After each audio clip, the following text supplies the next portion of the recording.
Okay, hopefully this is all working fine. Looks like it is. Just need to make sure that the volumes are good.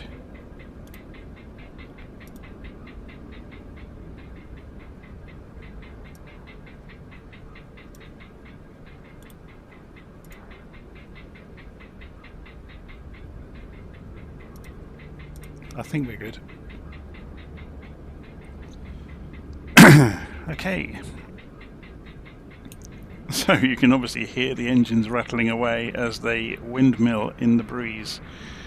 We're going to take a first look at the brand new Inibuilds Airbus A340 300 in Microsoft Flight Simulator 2024 this evening. I'm just going to turn... Oh, actually, yeah, the airplane's already... or the simulator's already turned down a little bit. We are at... If I show you where we are on the map, we're at San Diego, and we're going to fly a very short route up to San Jose, just up the west coast of the US. So it shouldn't take too long. It's about 50 minutes in the air, but obviously we'll be taking some time having a look around the aeroplane on the ground. So let's just speed the camera up so you can see this monster of an aeroplane. It's huge.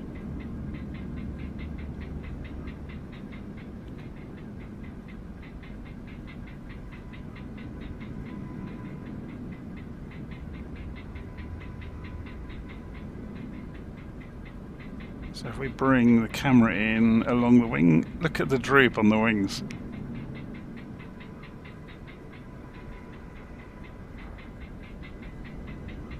Okay. Yeah, so the clattering you can hear is the turbine blades spinning in the breeze.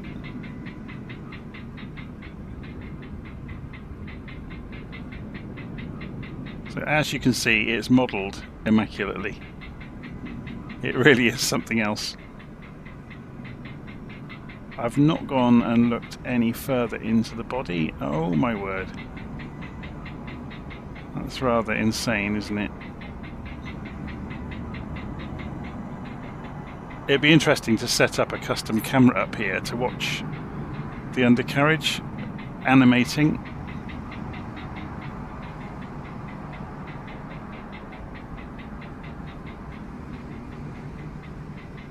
I mean, that is some level of detail, isn't it?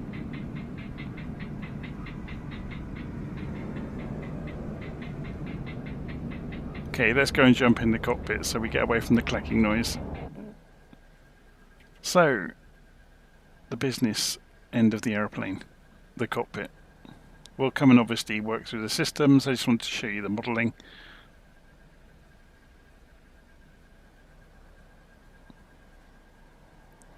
So there are actually two versions of the A340 that you get in the pack. This is the more modern, the cleaner version. There is an older one with CRT displays and much more wear and tear around the cockpit. But it's very, very good. There's been a lot of work done on the tablet as well. I'll come to that later on when we actually fire the airplane up. If we look overhead, it's very similar to other Airbuses. You've got two batteries and an APU battery. There's two external powers. But other than that, it's very, very similar to other members of the Airbus family. So further back, we've got the ADIRs. And it all works, by the way. Yeah, it's very good. So, obviously with the drone camera I can't open the door, but the door is animated. You'll have to trust me on. Actually, we could, if I press Shift and X and I turn around, I'm just going to go and open the door, and then I'll go back to the drone camera for you. So if we open it, everything else sounds. So then press Shift and X again, and the door's now been opened for us.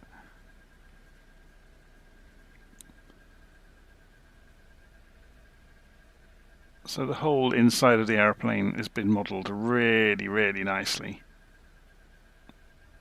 to the point of ridiculousness, really. So all the toilets and stuff like that are all modelled as well.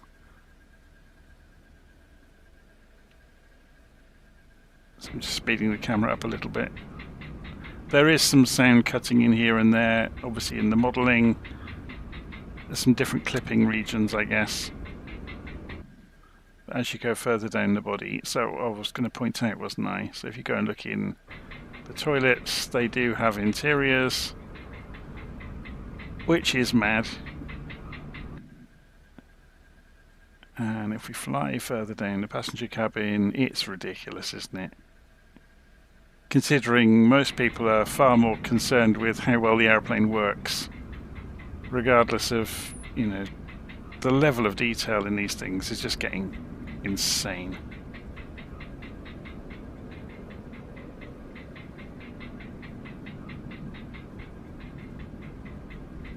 You know, even down to tiny little stickers on the food storage containers in the galley.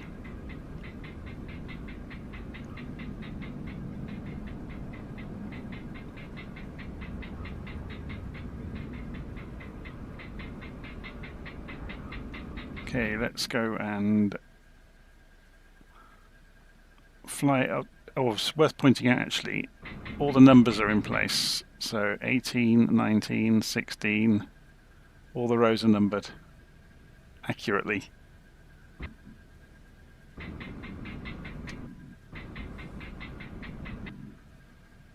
Okay, so back into the cockpit. I'm going to press Shift and X and press Shift and Space now to center my view back up. I'm not going to turn head tracking on straight away. So let's go and click on the tablet, and there's a lot of new stuff in here. So if we go and click on the Settings app, you can see you can choose, we'll put the IRS align time on instant. We'll leave it on instant so we don't have to wait. But you can see there's lots and lots of things you can change about the aeroplane. Rudder controls tiller, yes or no. We can say yes on that actually. On-screen keyboard, enabled or disabled, auto save, preferred seat, captain or first officer. It's very, very comprehensive. So you get all sorts of things you can change about the volumes. The call-outs you get from the systems on board the aeroplane. I'm not sure what streamer mode does, but you can obviously set your Simbrief ID. You can I've already done the integration with Navigraph to update the data for the aircraft. You can also integrate with, say, intentions nicely, and you can choose whether you want the default or the Navigraph data used inside the aeroplane. It's really good. Okay. So we come back out of there. So we have got a Simbrief flight planner. First time I've seen this done in a tablet, or the first that I can recall anyway. So if you go in here, we can actually, rather than going to the Simbrief website, we can do everything in here. So we're going from KSAN to KSJC. KSAN to KSJC, and airline is going to be VIR for Virgin, and we'll just make up a flight number 123. Automatic runways, call sign, we'll call ourselves VIR 123, and we won't fill in the route or anything. We'll let the passengers and the freight be automatic, and we'll let the flight level be automatic, along with everything else. So we can let the fueling be automatic. So generate plan. So it's talking now to Simbrief behind the scenes, and it's done it. And there's our flight plan. So obviously it's got shortcuts to go and jump through it. But by the same token, we can go into My Flight now, and we can import from Simbrief, and that pulls that in. And we can go into Payload and Fueling, and we can import all of that from Simbrief as well. We can do an instant load, So that's put the fuel and the passengers into the aeroplane for us. We've got it snowing outside, haven't we? I was playing with the weather earlier. Did I not put it back on live? Let's put it back on live. That's much better, isn't it? So, I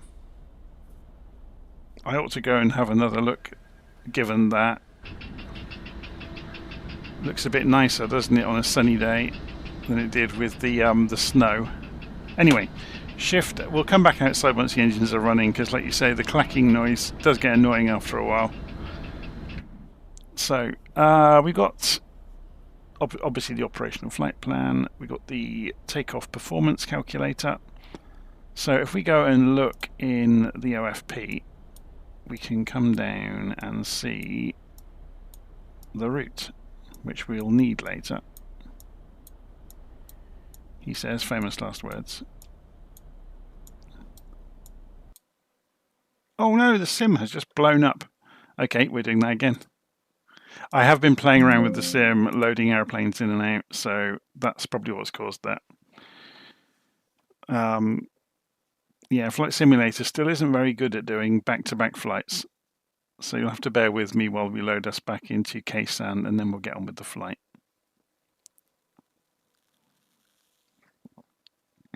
Apologise for this.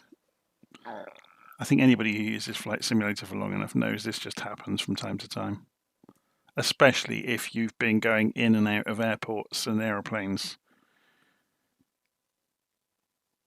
It shouldn't take too long. It might be interesting actually to show you the older version of the aeroplane. Obviously you've now seen the modern version of the cockpit. It might be interesting to show you the older one with the more beaten up cockpit and the CRT displays.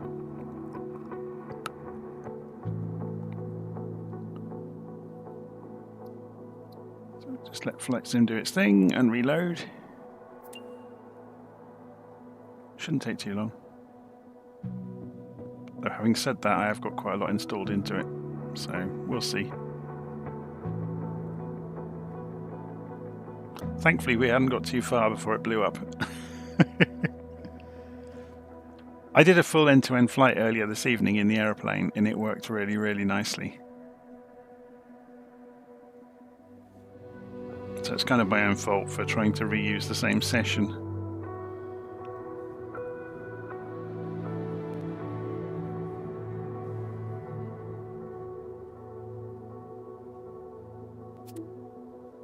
So we need to go to free flight. So I said about choosing potentially a different instance of the aeroplane. If we go to configure and we want the EIS1 variant, if we go to liveries,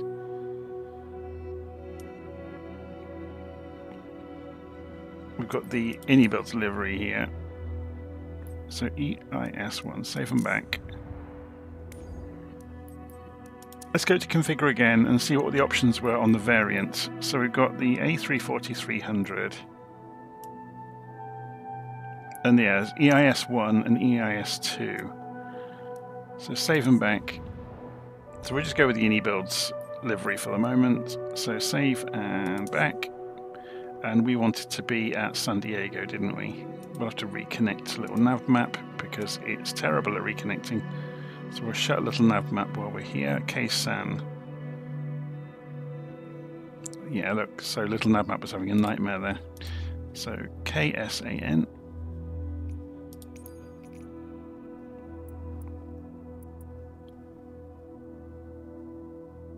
And zoom down through the cloud.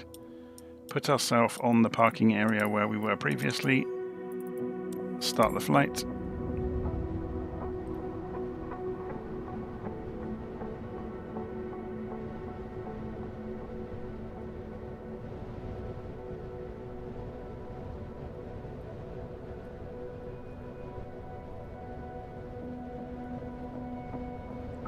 Give it a few seconds to load everything in.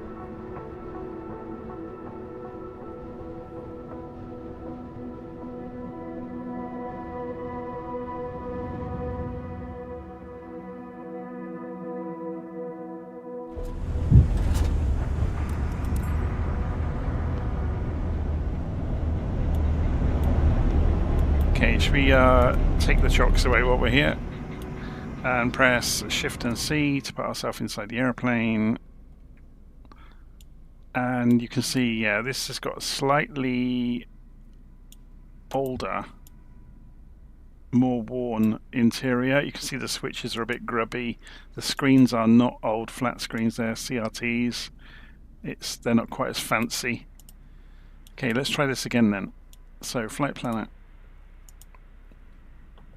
K-SAN.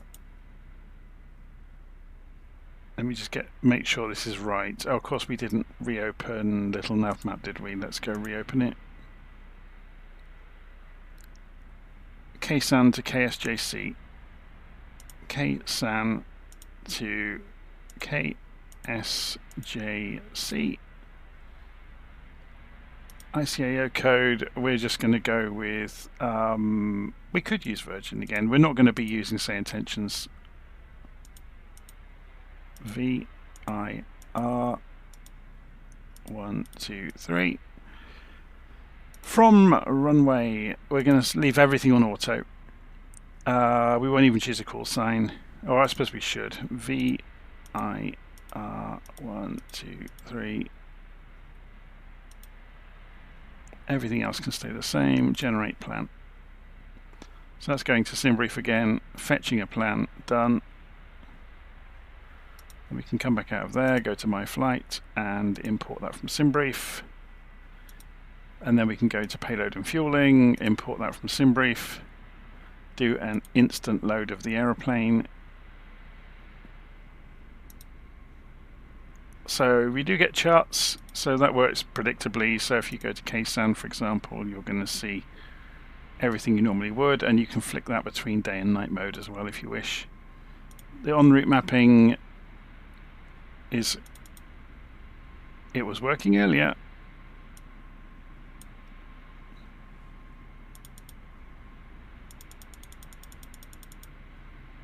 Okay, we'll come back and look at that. That looks like a bug, doesn't it? This is almost certainly being served from elsewhere though, isn't it? So it's standard. Oh, here we go.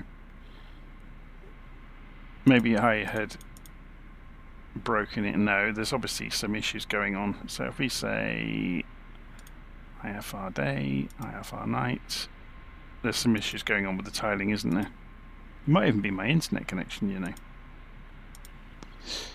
So let's have a look at some of the other things. Maintenance, so we can fix various things. So you can see where I've been flying it today, I've used some oil up and some hydraulics fluids. So you do have to keep an eye on the aeroplane. It does have consumables. It has failures that you can set off across the aeroplane. It can do bird strikes. That's quite cool, isn't it? GPS jamming you can simulate. Very cool.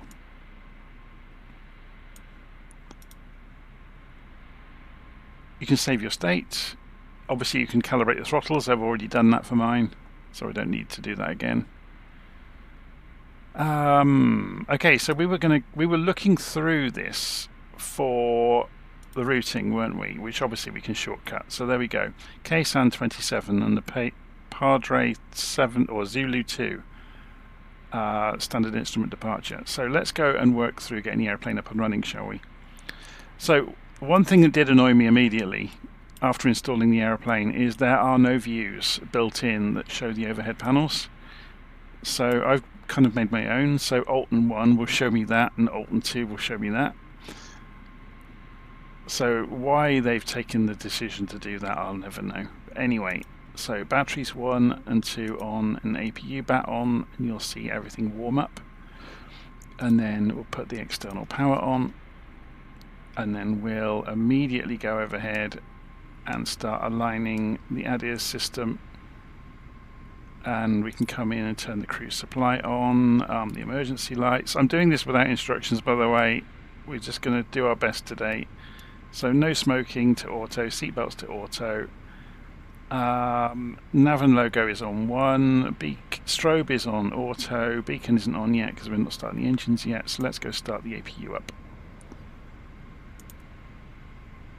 Okay, so having done that, we can see there's various boot up sequences happening in real time around the cockpit, which is really cool. and you can see the status here of the APU is coming up automatically, and it's been overridden by the status page, which is super helpful. But we can fix that and pull up the APU so we can see what's going on with it. So if we go and have a look outside, we should see some hot air pumping out, if I can get the view to work, of the exhaust port. Is it going to simulate that? Maybe not.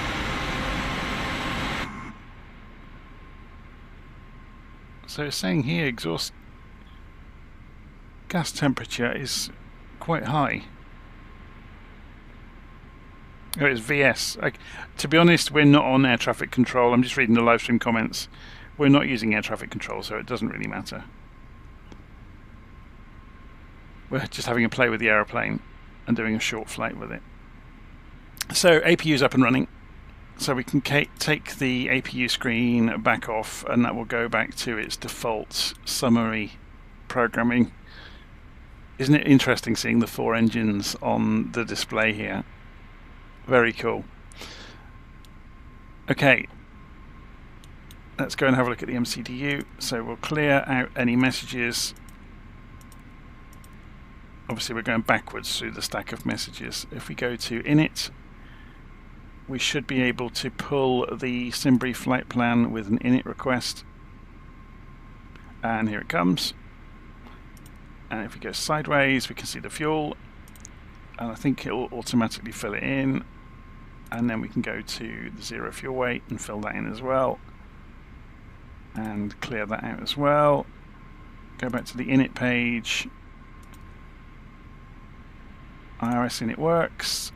Go into the wind page. We've already got the wind, but we can do another wind request if we wish. It will probably stay the same, I would imagine. Okay, so if we go and look on flight plan, you can see we've got the basics, but we said actually we need to jump backwards and forwards, don't we? Because we've got the Simbrief flight plan here. Runway 27, Padre Zulu 2. So Kaysan, departure, runway was 27, wasn't it? Yeah, 27. And Padre Zulu 2. And were there any waypoints after that that would imply IKE? Is there anything? There it is, IKE. Insert. So then we can go to KSJC and bookend the route with the arrival. So SIL C November 6 into 12 left.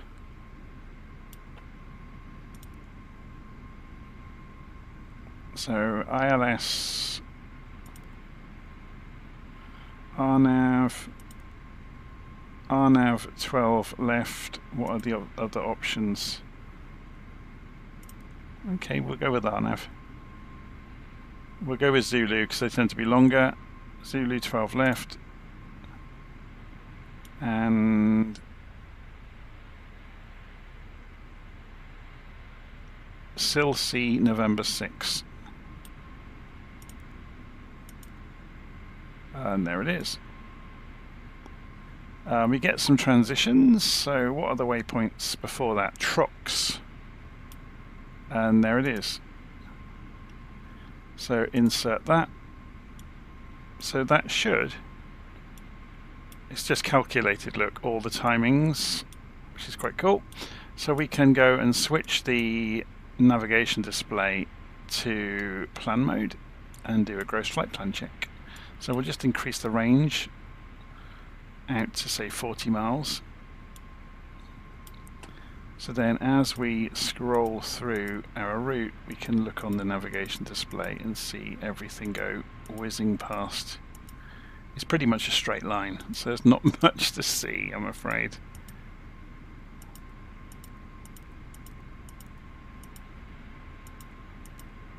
That's it, isn't it? Oh no, it's interesting. So it's got a discontinuity in there.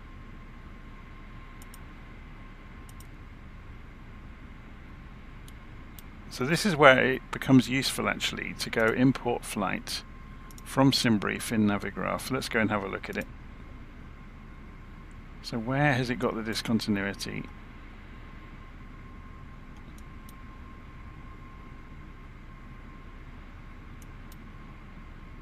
So we're coming in on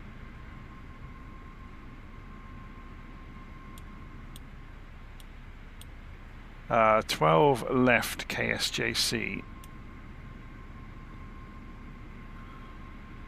So select. We said RNAV Zulu, didn't we, for 12 left?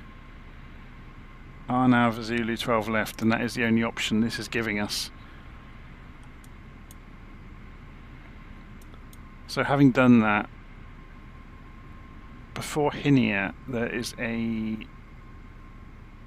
Hinia. There's a discontinuity there. Hitia to Hinia. So if we clear that out,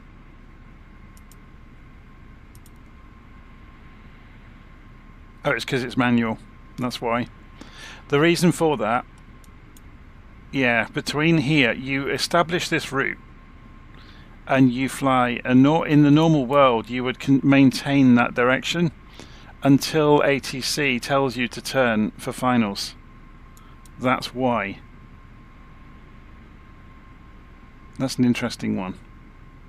So we'll leave that in the plan like that on purpose for the moment, because we will go manual at this point. Although I suppose we can just remember when we get to that, yeah. So we'll leave the discontinuity. Okay, so we put this back into arc mode and come back to 10-mile range just for takeoff purposes. So we've got an immediate right turn, look, straight off the runway. And because we're not using ATC, we can go and set our cruise altitude as well. So if we go back to the OFP, I can never remember where the cruise altitude is written. Here we go, 320, so 32,000 feet, so not going too high at all. So we're in thousands, so we can take this up to 32 in one go, and we'll just use managed mode all the way. I don't know if we can, yeah, we can't select managed mode until we have flight directors on, so we'll go do that. Well, we haven't finished down here yet, actually. Let's do one thing first, one thing at a time. So we haven't got the numbers from the calculator. So we go back over here and do the takeoff calculator. And we were taking off on runway 27 from Ksan.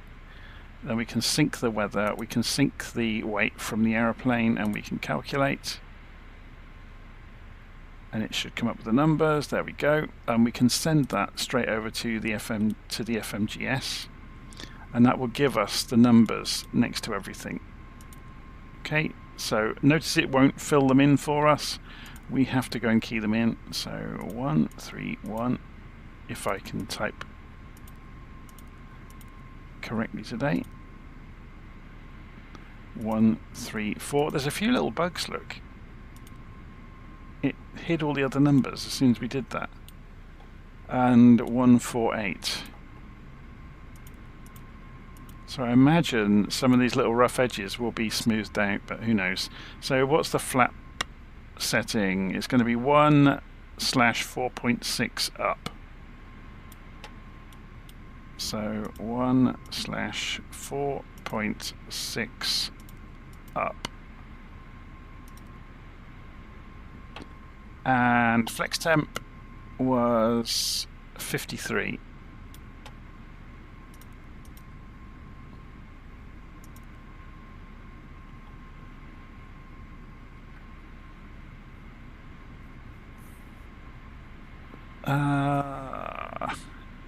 So next phase, we can just go and have a quick look through. So we'll leave climb as it is, leave cruise as it is. Next phase, obviously we'll put the approach data in while we're en route. Gives us something to do. We should get a reminder about it on the MCDU. Okay, So that's that done. Let's come back up here now then. So yeah, we got the flight directors on now. So we've got managed mode. We've got the altitude in. I'm just checking around what switches are in which positions around the place. So we haven't calibrated the altimeters yet. So press comma to do that quickly. Now, have we got the wrong weather again? Because it broke earlier, didn't it? Yeah, look, it's gone back to snowy cold day, which is rubbish. The only reason that I was playing around with the snow is because if you look in the settings of the aeroplane and go into aircraft, no, where was it? Configuration settings? I can't remember where I saw it now. You can set snow loading on the aeroplane somewhere. I can't remember where I saw it. It must be in here somewhere. Or maybe it's in maintenance.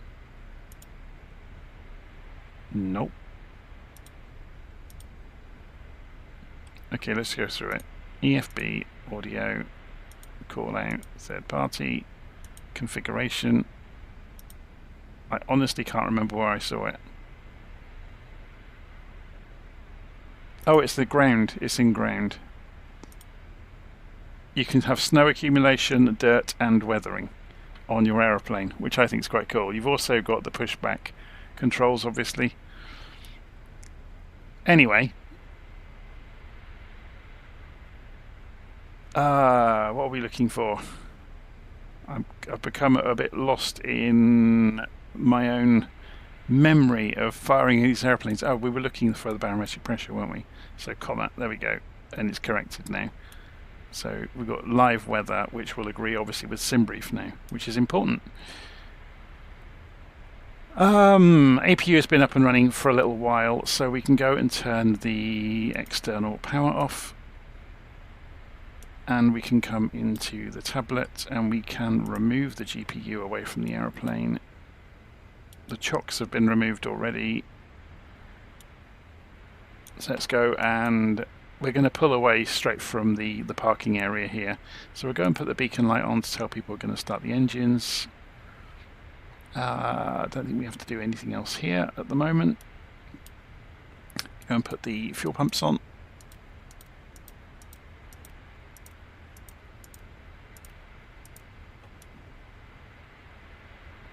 I think that's all good. Okay, so APU bleed goes on. I'm going to use my controller here to turn the ignition mode to start, and that's changed the status of the engine screen, obviously. So let's go and do engine number 4 first. You should see, there it goes, N2. So that's the gas turbine being sped up by the compressed air from the APU.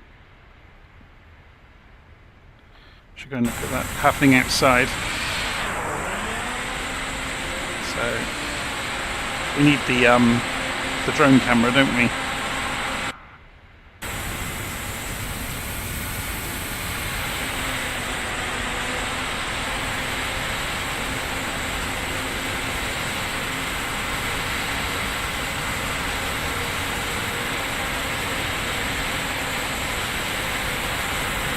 About to cook the van. We are getting heat pouring out of it though, which is good.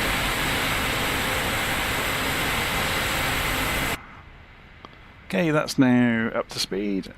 So engine number 3. While we're waiting for that, we can go and do this laundry list of bits and pieces. So predictive wind shear can go to auto. We can go and configure the TCAS to auto and transmit mode. Obviously we're not using ATC, so we don't actually do much here. Let's go and set the ground spoilers.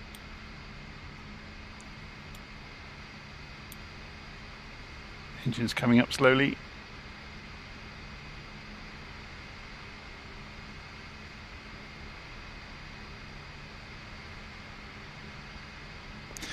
Also, we need to go and set the flap setting. So if we're going back and look in performance, we can see up 4.6.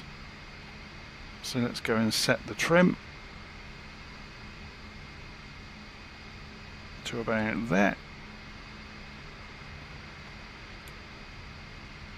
How are we doing on the engines? Yep, engine number 3 is now available. Engine number 2.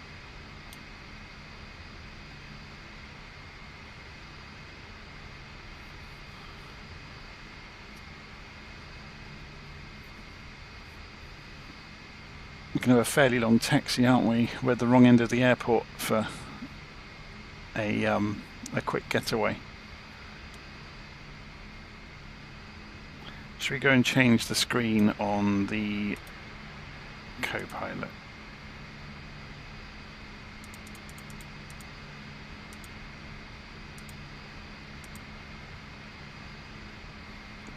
Maybe one more.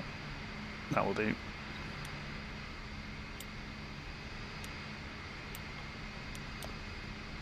Okay, engine's nearly up and running, so we'll get ready to hit engine number 1. Go.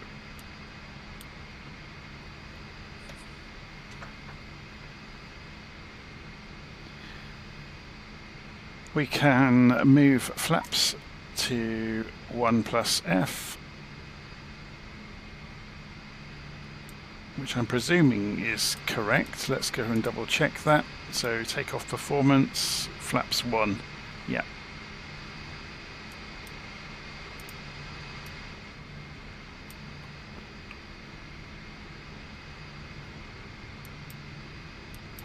We'll put this on the flight plan page. Put the other side on the progress page.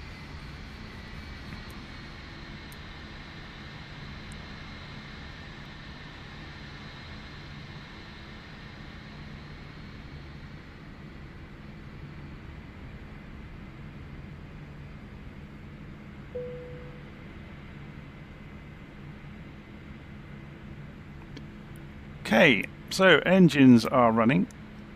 Engine start can go back to norm.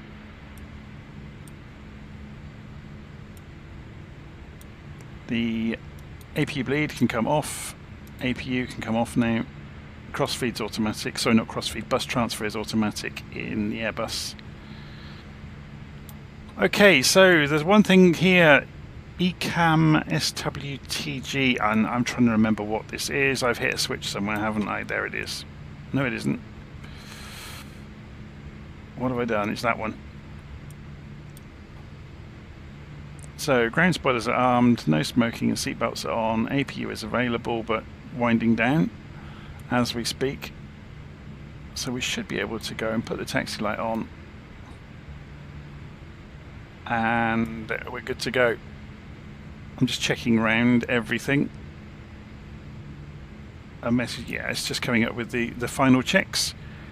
And we won't do some of those until we get out to the, so like auto brakes, putting them on max, things like that. We'll do the takeoff config test when we get to the runway. So let's go and have a look at our taxis. It's going to be all the way along Bravo. And also, actually, we can stay on Alpha, couldn't we? Bravo, then Alpha, Bravo, and then back for runway 27. Okay, so let's have a look outside just before we get and do this. We're going to run some trucks over.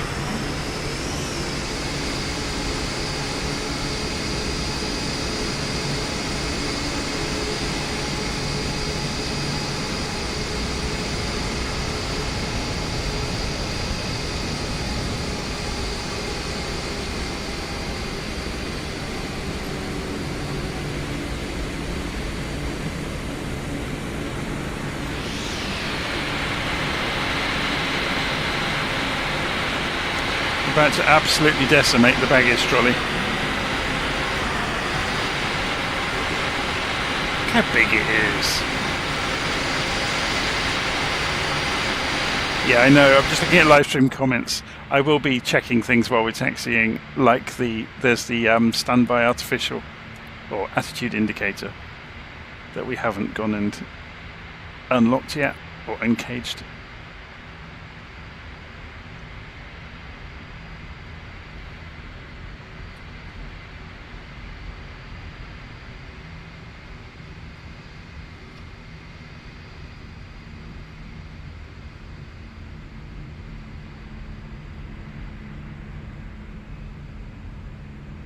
There's a lot of aeroplanes around today.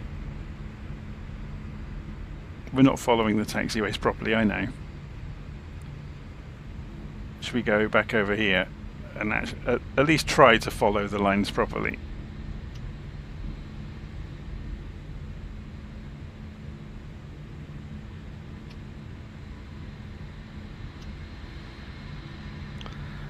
We need flaps. We've already done the flaps. That's an Air Canada. Is that an A320? I think it is, isn't it?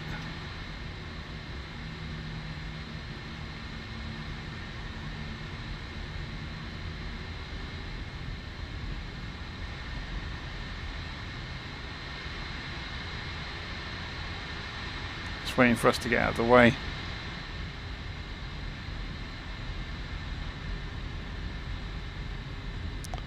Long old taxi right the way down to the end.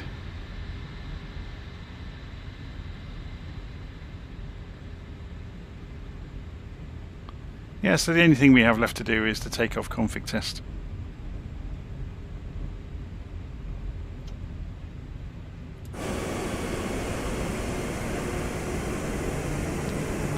It's a monster, isn't it?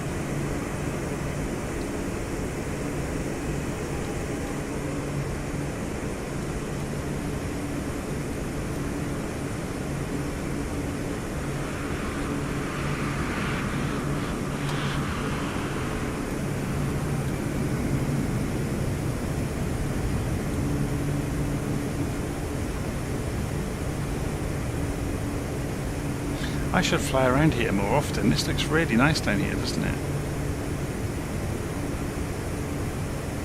Yeah, unfortunately we're just using the stock AI aircraft, so they're doing random stuff.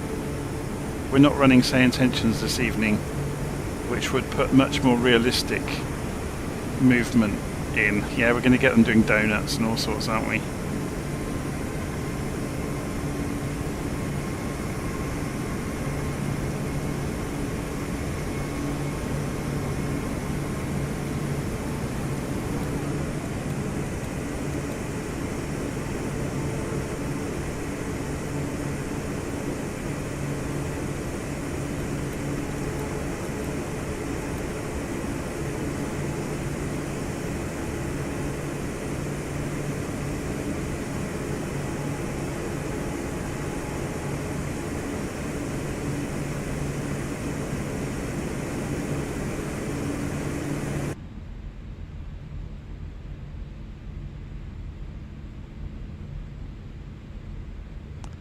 Okay, we won't need the whole runway. We'll go for the next intersection. We won't go for this one. We'll go the next one, but we won't go for the full length of the runway.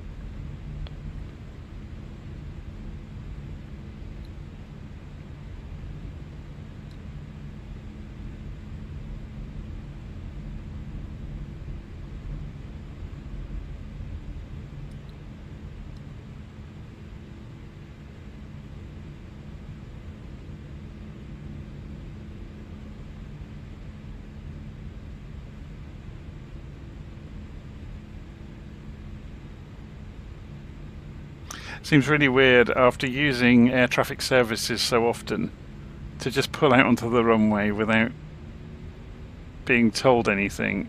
Seems so alien.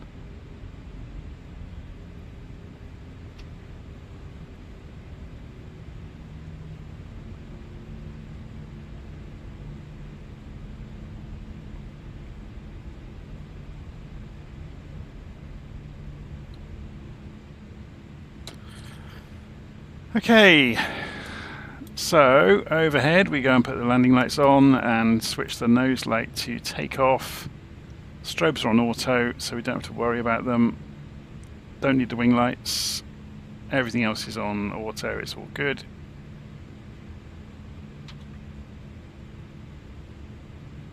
So the last thing on the laundry list is the takeoff config test. So if you watch that and we hit takeoff config, it will go to normal, meaning we have covered everything the airplane is checking us for. Parking brake off, ease the throttles forwards to toga.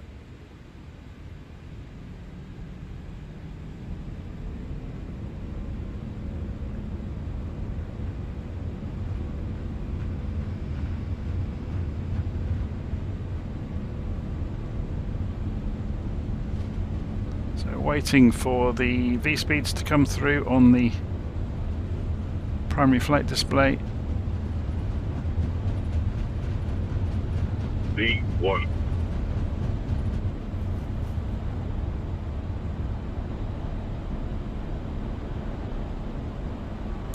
Gear up.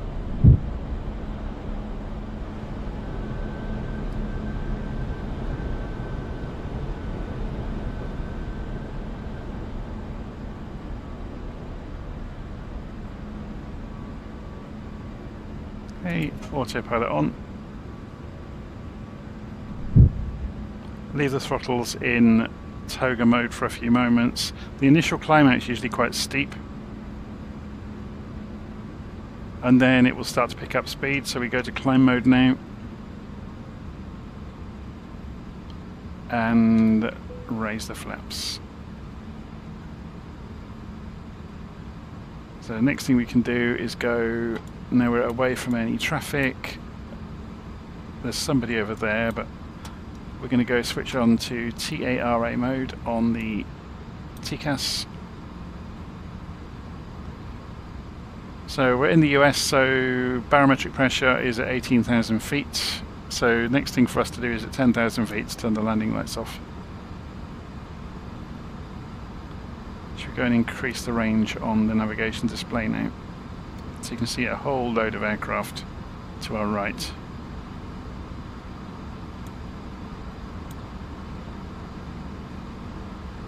And we are climbing surprisingly quickly.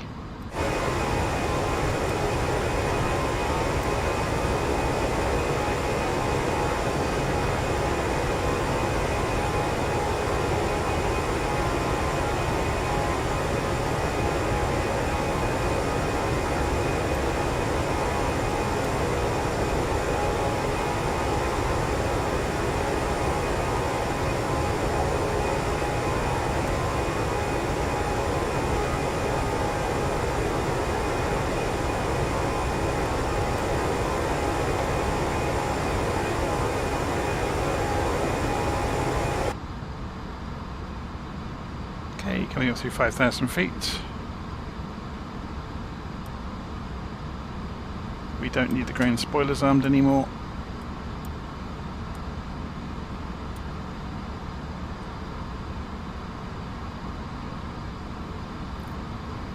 So I can turn this up so you get it louder.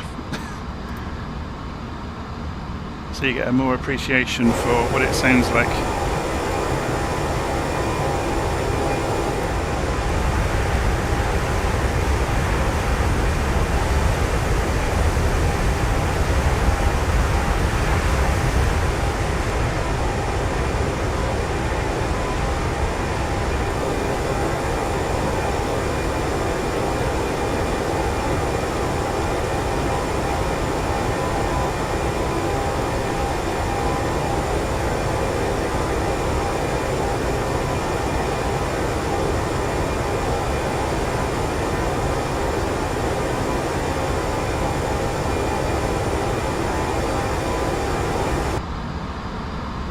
So I did go and, I'm just reading the live stream comments about programming the throttles. I did go and set it, so I've got the Thrustmaster Airbus Captain's Pack, which has only got 2 sticks.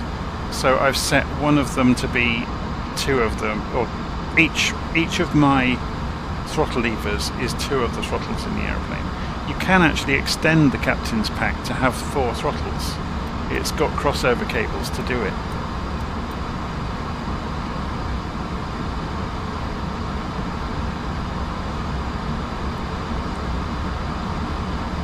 Okay, so Just keeping an eye on traffic around us. I think we're going to be fine. So we just come through 10,000 feet. So our landing lights come off.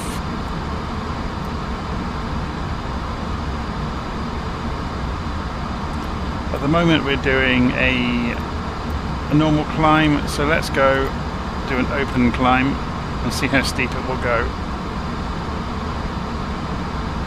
Looks like it was doing the best it could anyway. 93%.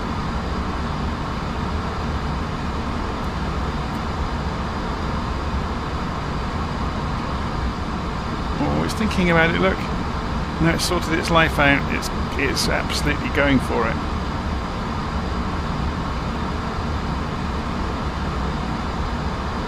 So 2,000 feet a minute, that's impressive.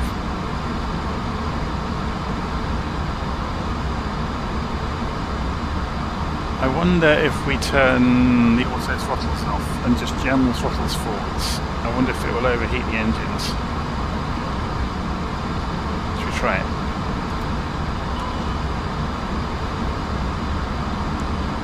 So they're going to 100, they're going beyond 100%, look. That's how to kill your engines. But look at that, 3,000 feet a minute.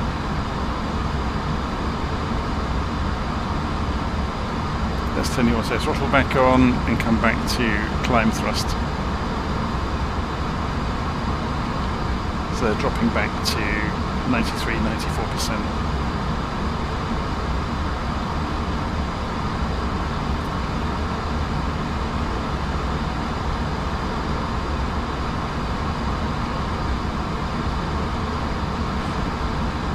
So I've not played around at all with things like the terrain, and apparently it's rendered slightly differently between the different versions, because the older one is more grainy and they've simulated that, which I think is so cool. So this is showing weather, we can show weather and terrain.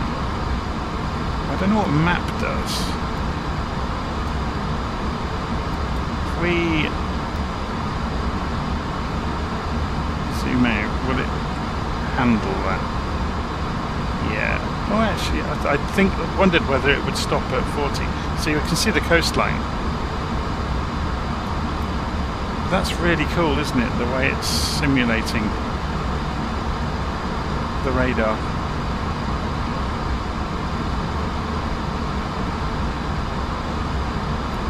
I love the pixel effect on the screens as well.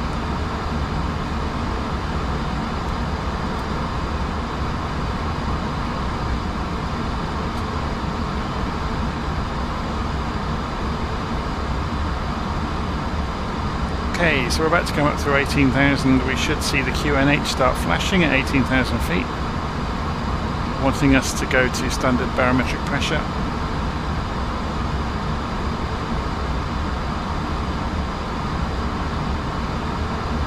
See if it does. I think it puts a box around it, doesn't it? On the Airbuses.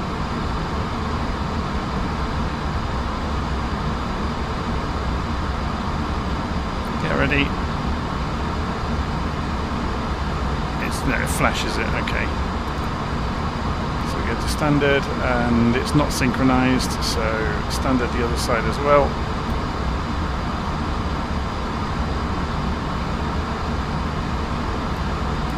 So let's turn the weather off, we don't need it.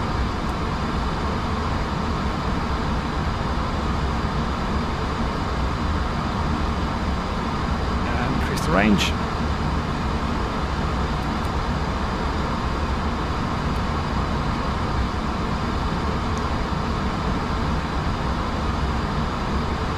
So there's our top of climb, and there's our top of descent, a bit further down the track.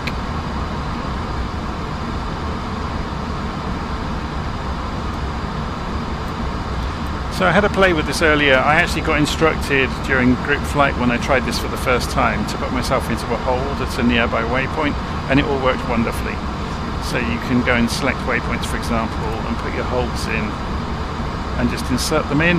The one thing you need to be careful of is when you do something like that, it will show you the details of the hold after inserting it. So then you have to go back to flight plan. You can see it's doing it here, look. And you have to go and insert the change.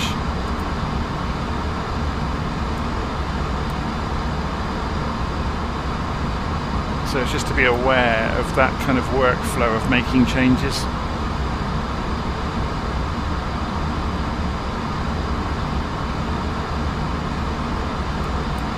But yeah, that'll be fascinating when we get to the other end. We had it in Navigraph, didn't we? If we close that view down and zoom out, you can see ourselves whistling off across the map up towards San Jose. So yeah, when we get to the manual bit, I'll actually fly this, I think, just to try it.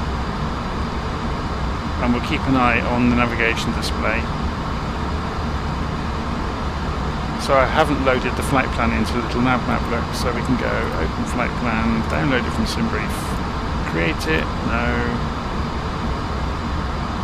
And what will it say about this? Yeah, so it's got nothing in there, look. So this is where it goes manual, and it's expecting you to turn. You can see the waypoints penciled in that it passed through.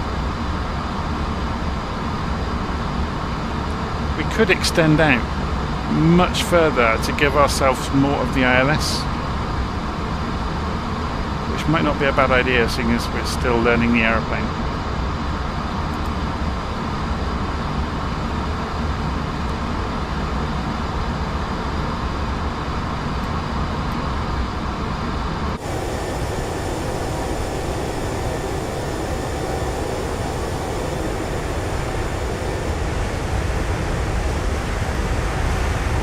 So you can get lots of liveries for it. If I load Ini Manager up and we go into the liveries and we go to the A340, where is it? Oh, it's at the top. I'm looking at. So obviously there's the Virgin one I showed you. You can also get the Star Alliance ones. There's lots of international ones. Several Air Frances, Belgium, Swiss Air. There's the new Lufthansa liveries, there's the more classic Lufthansa liveries. Edelweiss. It's good, isn't it? It's a huge selection that they've done straight out of the gate for it.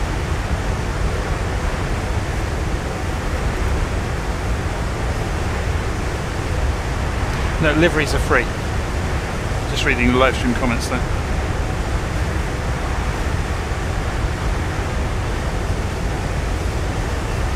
I think Inibuilds, nearly all the liveries are free, I think, if not all of them. This is obviously just the factory Inibuilds livery.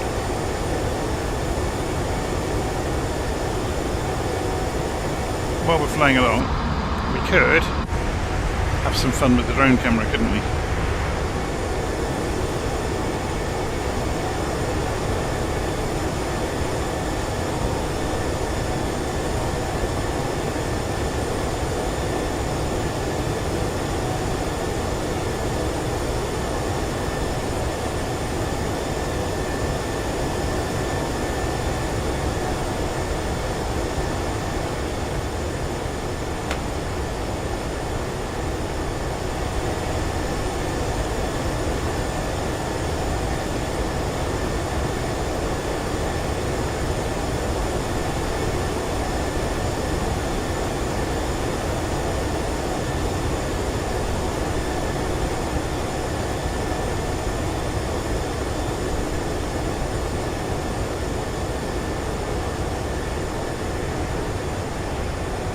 The attention to detail is stunning, isn't it?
airplane swaying around in the breeze.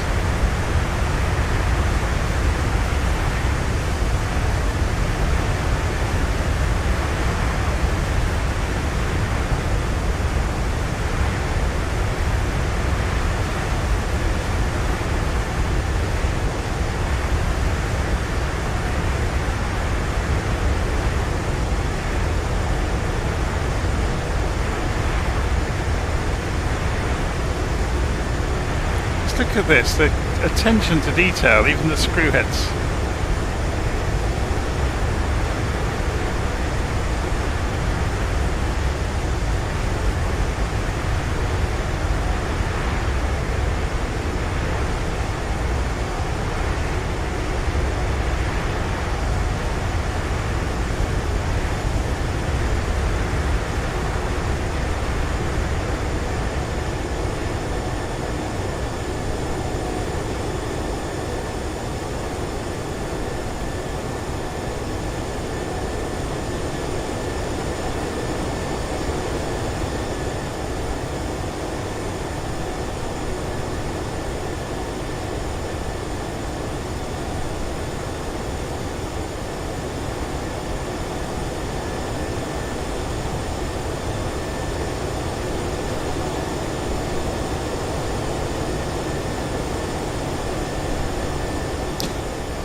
Even the very gentle staining on the glass, look. Just where it picks the light up. Very clever, and you can see the swipe of the wipers on the glass.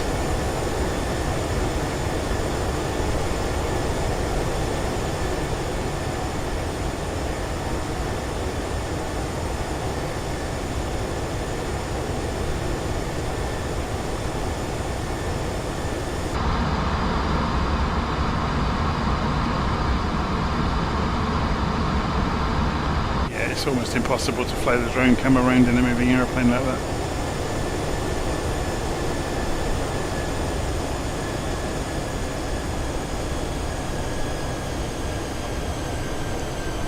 Okay, so what's going on with that? Why is it cutting the engines? Oh, it's part of the flight plan. It's just dropping to 280 knots.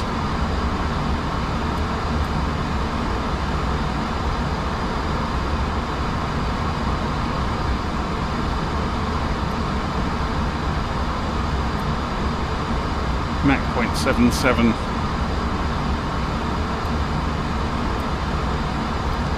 For whatever reason. It's probably the airway we're on.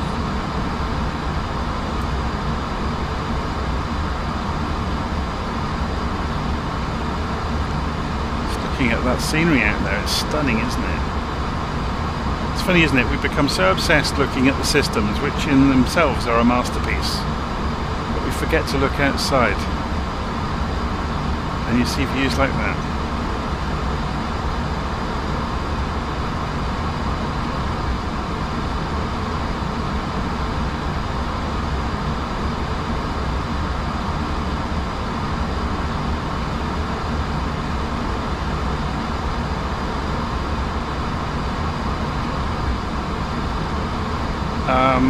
So I'm being asked which server I'm on. I do have multiplayer switched on, but if I tell you and you find me and you try to fly in front of my aeroplane, I will turn multiplayer off.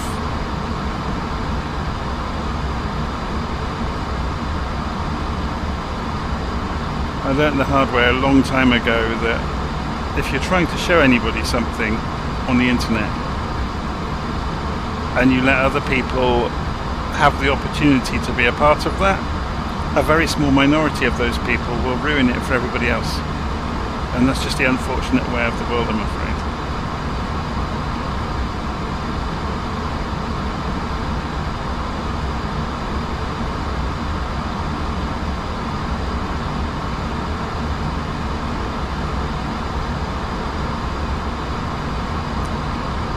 contrail. Hey, there's somebody passing over, look.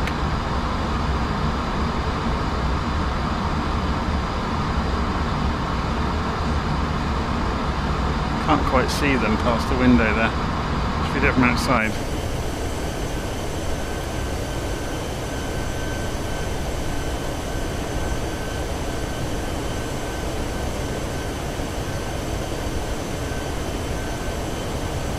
Sim's decided they're just far enough away now that it's not going to draw them. There's another one over there, look. Very cool. Of course, we're leaving our own contrail.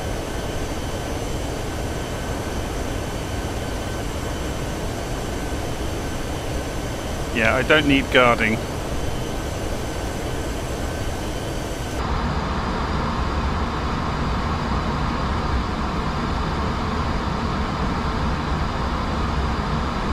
Okay, so we need to go and have a look at the performance. Are we being triggered? Are we being prompted for it yet? No, we're not. That's interesting. So we need to go to next phase, and put the approach data in for our destination today, which is San Jose. So open the airport, pull up the weather, 3:30 at 12 for the wind.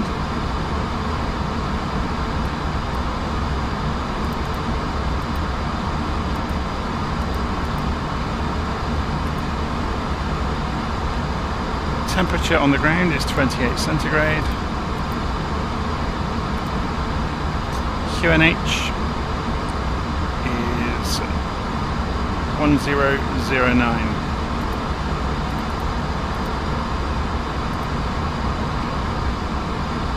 And Barrow we can find out by looking at the chart down here. So it's going to be, we'll say 450.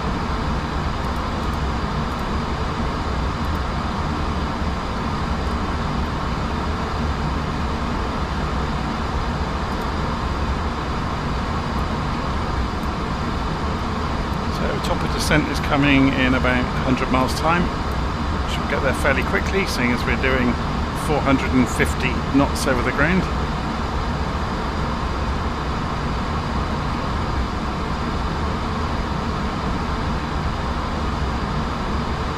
So I wanted to go and have a look actually at the star to see what constraints we've got going on. So flight level 320 as a maximum. We're at 320 though, aren't we? But then after that we need to be down to 190 fairly promptly.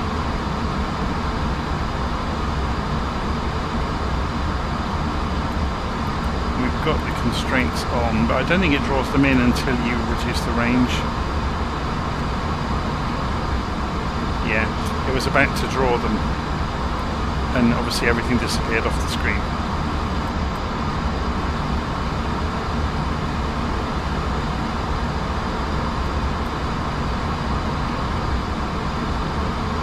So Vitali says late night for me. Yes, it is.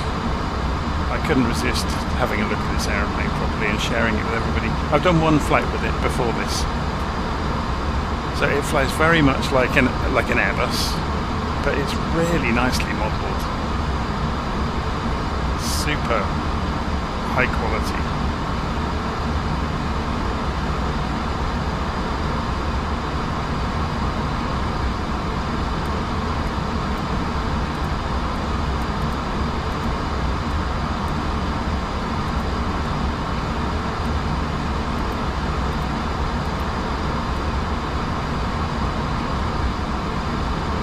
Somebody else going the opposite direction. They're going to pass it over the top of us.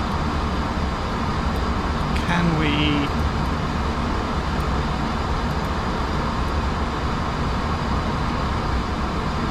Is there another one up here somewhere? No. That's pretty cool, isn't it?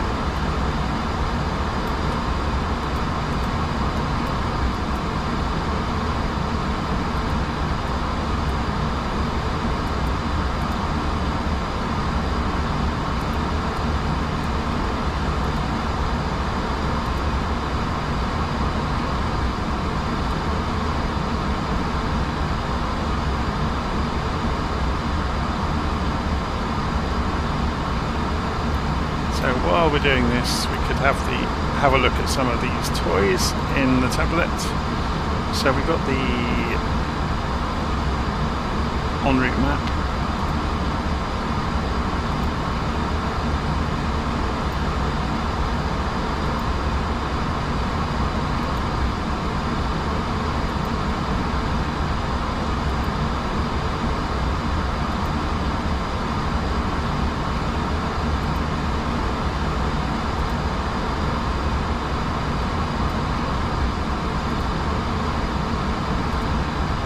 Charts as well, so should we go and find the appropriate charts?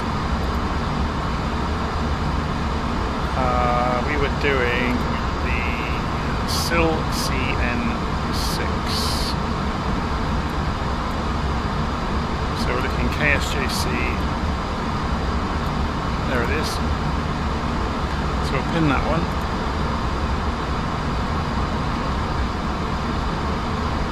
Okay, so you can filter down here, look, but also you can see just the ones you've pinned. So we've done, that's the arrival, or the approach charts as well, don't we? So we're doing RNAV Zulu 12 left.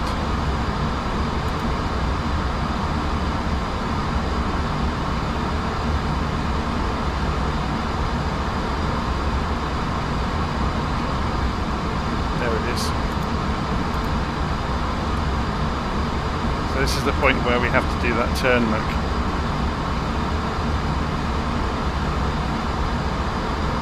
But we could extend out.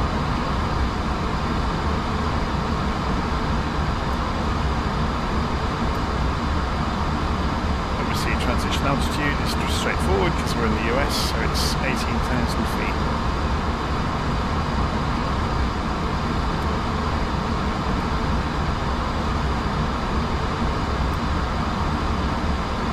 80 miles to go, or about 70 actually, until we get to top of descent. So since we have managed mode, we could just set this to quite a low altitude, couldn't we? Go and have a look on here. We could set it to 4,000 feet and let the aeroplane manage it all the way in. We'll just keep an eye on it. When we get a bit closer to top of descent, we'll do that. We'll just wind the altitude down to 4,000 and go managed mode and let it find its own way down.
So Michael is making all sorts of demands on me to answer his question. Can I join and follow the flight without anything? I'm on Xbox S with controller without being on Discord. Yeah, just multiplayer.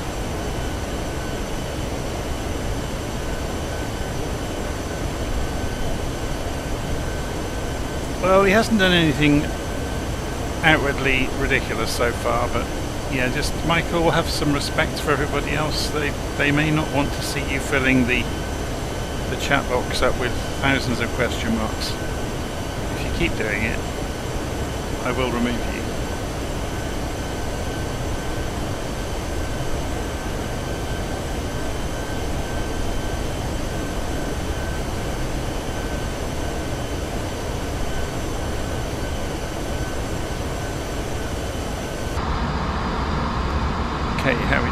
Do I need to turn the sound down a bit? We're very loud in the cockpit, aren't we? So you can hear me over it. I don't want to shout because it's late here. I'll keep everybody else awake.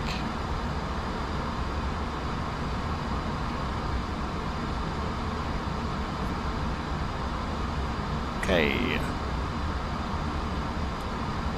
So we're just waiting for the top of descent marker, really.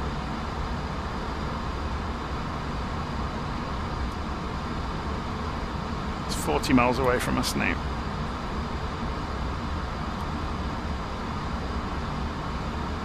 So what do we get in terms of the MCDU while we're wasting some time here? If we go and go sideways, we also get the fuel on block burn down rate and the winds. Okay. Is that the only thing we do get? Is it just the 2 pages of information? Yeah.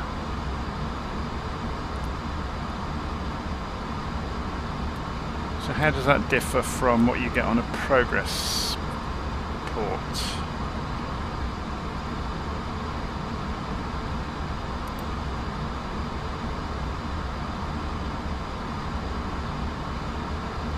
It's pretty good, isn't it? What can we do in terms of, okay, we can go and double check the, oh, we have no ILS. Oh, of course it's RNAV, isn't it?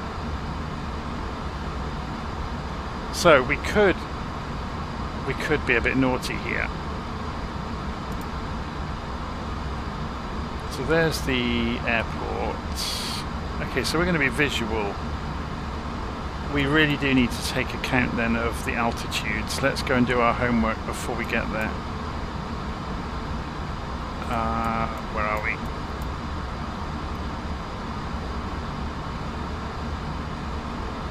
So elevation of the airfield is 42 feet. Okay, that makes it nice and easy for us then. So we're going to be coming in at 4,000 feet when we're on the reciprocal, and then it's a descending turn basically. But does the turn really go over the top of Moffett Field?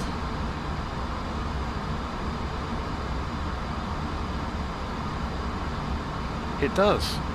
Oh my word. Am I right in thinking Moffett Field isn't actually used anymore though? It's got the old airship, or it used to have airship hangars, didn't it? And they've been knocked down.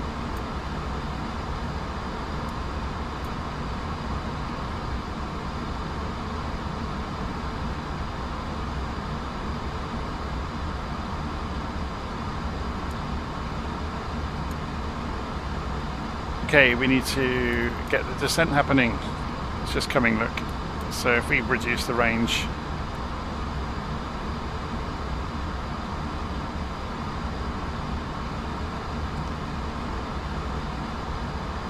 So just to illustrate that you can do this, we're going to change the altitude to 4,000 feet. And we're going to say managed mode. So it's saying descent mode here, look, and it's already going, and it will go as far as 1,000 feet a minute, and then it will stop because we're descending early. So there was the profile of our descent. So we're going below the profile, but only at 1,000 feet a minute. So it will catch back up with us.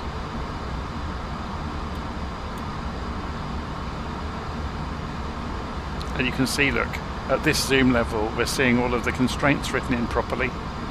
So the flight levels we have to be between and the speeds we have to be at. If you ever wondered what these little markers are, this is the system automatically picking out nearby VORs and using it automatically to triangulate as a backup in case the GPS fails.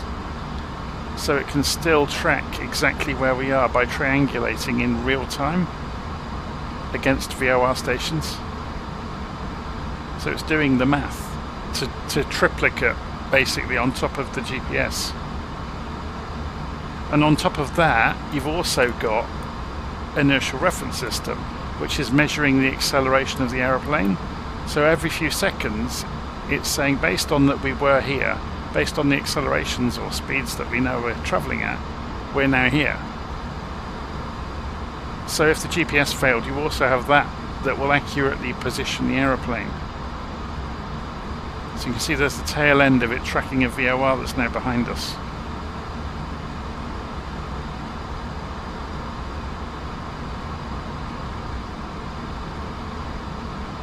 So Michael's asking, how do you find me? I'm on the okay, I'm going to let you know, but if you get in the way, I'll turn multiplayer off. I'm on the Southeast Asia multiplayer server.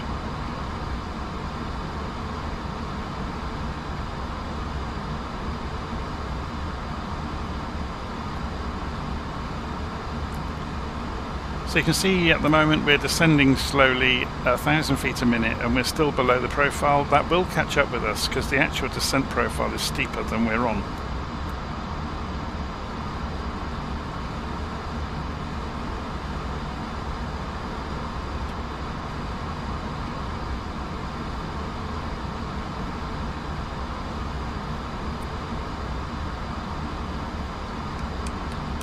How do you join the server? You choose it within Flight Simulator. You choose which multiplayer server you're using.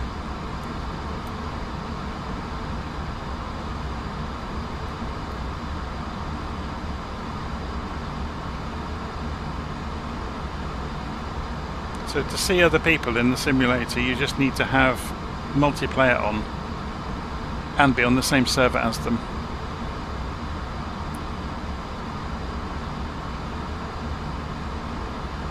So for example, while we're looking outside, if I press Ctrl-Alt-N to show labels, I can't actually see any. Oh, maybe I haven't got it switched on then. You're going to be unlucky, I think. Let's just check before we go any further. Settings, general and online. Multiplayer is on. Real-time online traffic. I'm using Southeast Asia. Let's go to West USA. Save and back. So within the next few minutes you might see some aeroplanes around us then.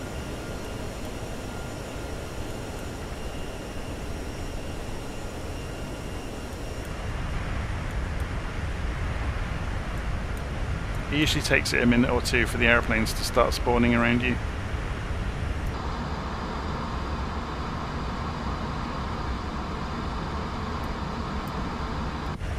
If I press Ctrl-Alt-N, I'm not sure what state it's in now, if I've toggled it on or off. Here we go, look, the engines are pulling back. It's going to a flight. Okay, it's just slowing down, that's part of the constraints. Yeah, there's a 280 knot constraint we've just flown or flying into. So it's come off the power to bring the speed down.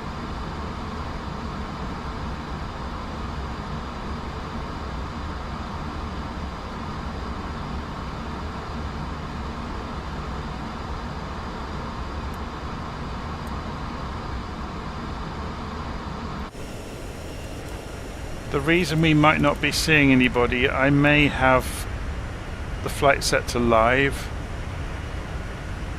which not many people bother with. Yeah, so it doesn't look like I'm seeing any multiplayer aircraft around, so you won't see me. If I can't see you, you won't see me.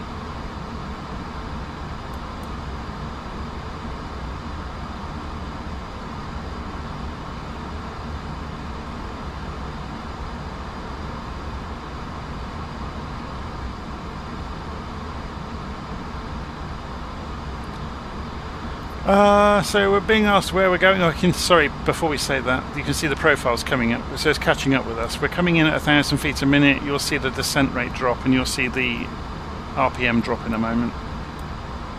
So you'll see the nose suddenly drop. Get ready. You can see it's already going. The descent rate is increasing.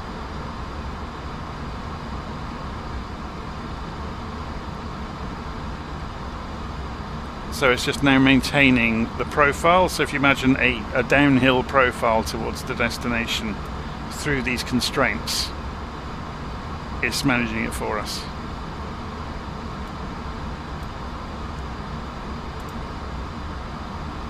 So we got a RNAV approach to do. This is interesting. So visual, basically.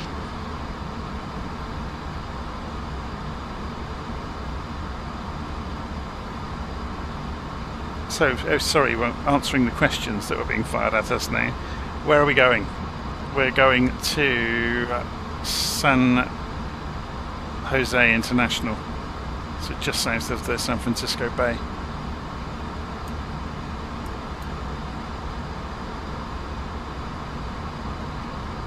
So you can see we're coming in down here.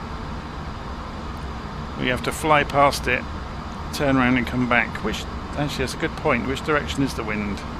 If we go and click on this or hover over it, 330 degrees, 12 knots. What? So why has Simbrief put us on the wrong direction?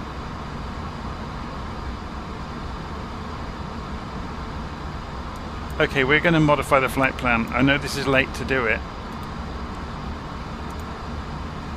The wind has changed. It's turned around 180 degrees.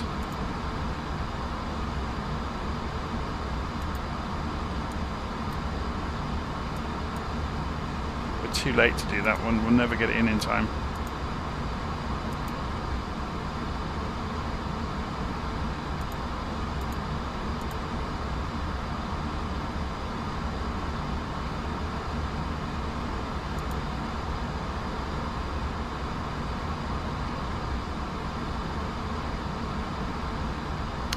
I wonder.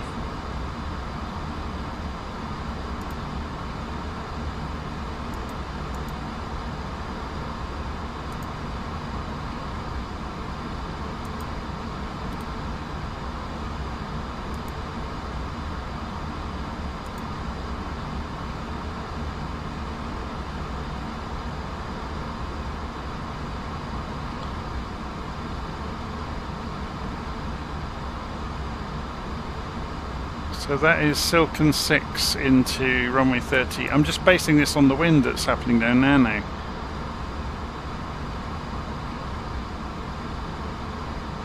Because the wind is coming in from that direction, it's turned around. Let's do it.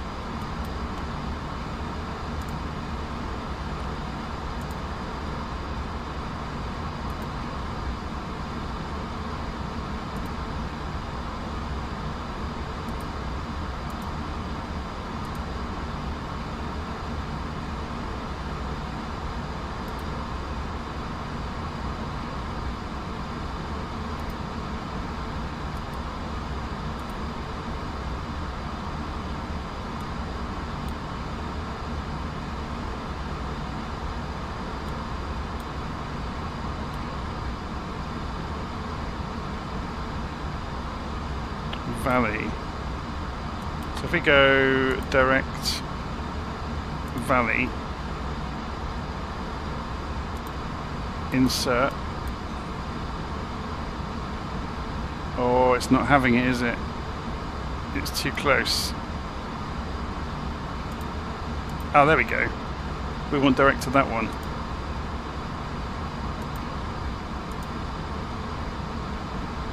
Speed error, that should be fine. Insert. There we go. So the airplane's just correcting itself.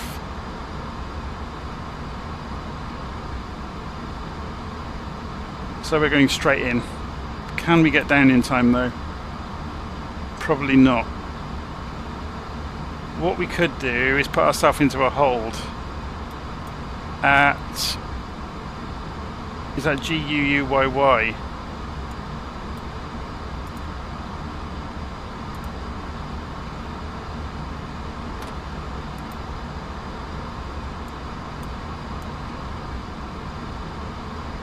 Okay, that's got it.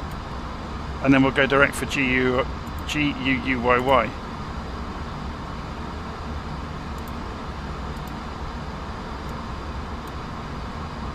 There we go.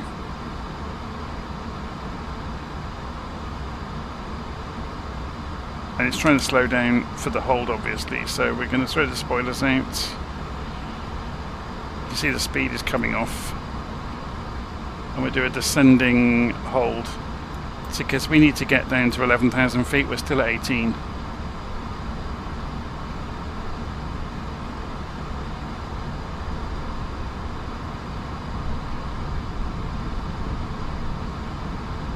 There we go, look, speed's coming off.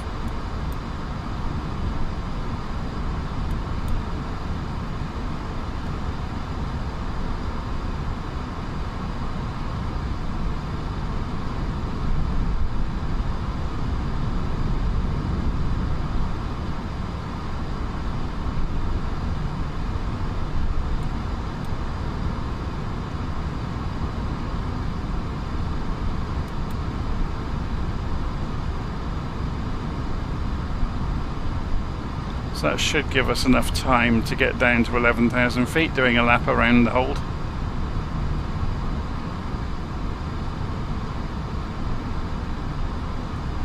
So we're going, let's put the barometric pressure back. What is the barometric pressure at the destination? 1009.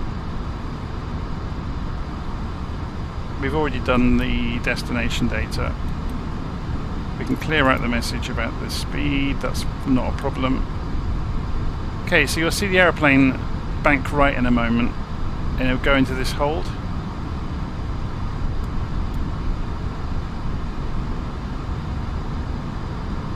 can see it's starting to do it, look.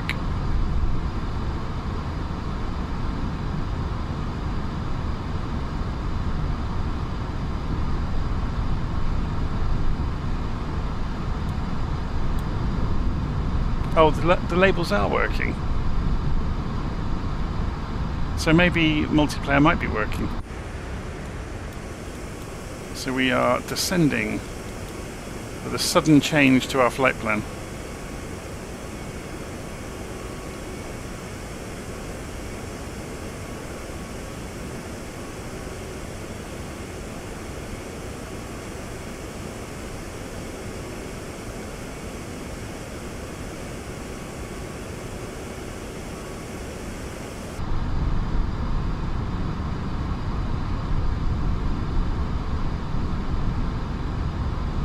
So maybe when I put the flight plan through Simbrief earlier, the wind was just inside limits. It's about 8 knots normally you can get away with tailwind. If it goes above that, then the airfield will be considering switching runways, but it takes a lot of effort for an airfield to do that. It's not straightforward. Okay, so you can see, look, we're flying this racetrack. Lots of other traffic around us. Just turned on the labels again. Can we see any around us? Oh yeah, there's a few, look.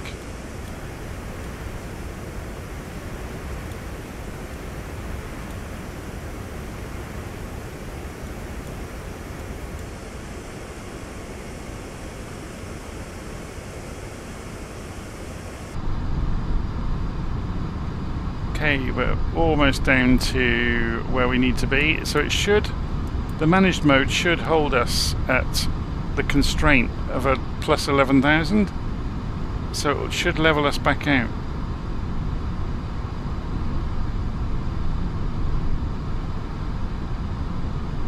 I was kind of hoping it was going to start doing it. Yeah, it's doing it, look. So the descent rate is winding out slowly.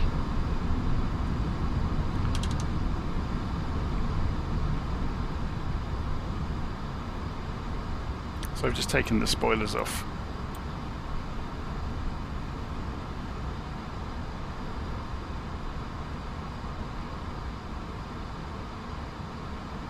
So airplane is turning about once again. So we need to tell it we're going to leave the hold. So we'll just go direct to GUI and miss out the hold.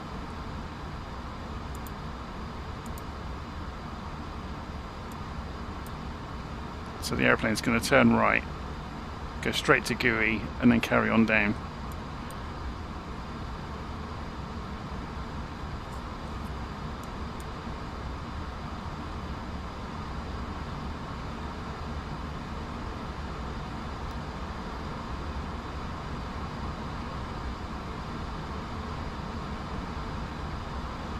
If you have a look, there's a little table over here that shows you your maximum speeds for the different flap settings. Given that we're about to come through 10,000 feet, we're not going to be going faster than 250 knots again.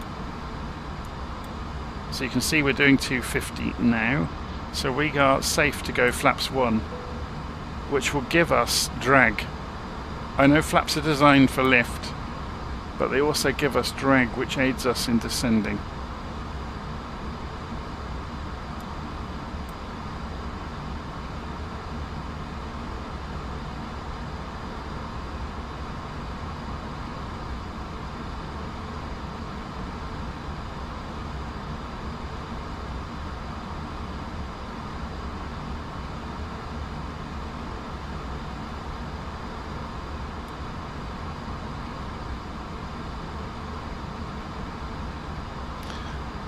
So being asked where we are and how far out we are. So we're not doing this RNAV anymore. We are coming straight in runway 30. So let's go and switch this around.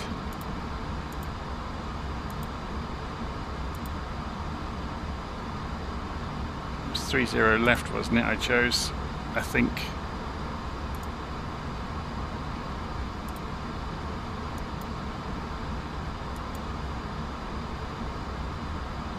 So our aeroplane is slowly turning towards GUI.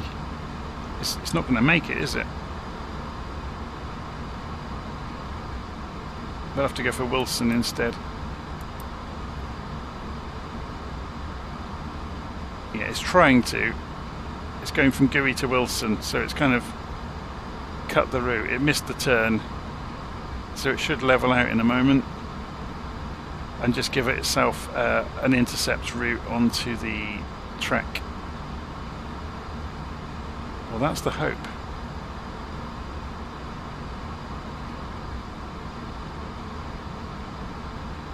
Or is he just going to make a mess of it? It's going to make a mess of it.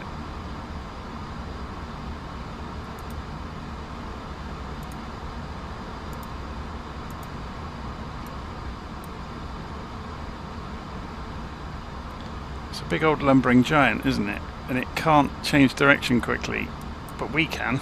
I'm going to fly it myself.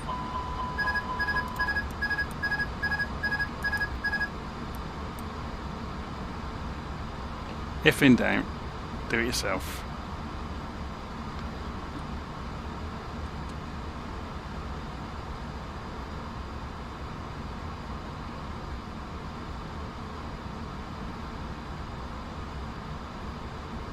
You have to stay above 8,000 feet.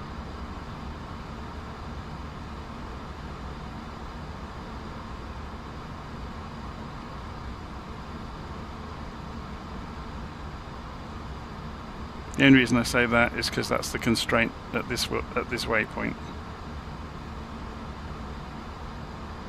So now we've got the aeroplane back somewhere near where we want it. We might be able to do this. No, it doesn't like it, does it?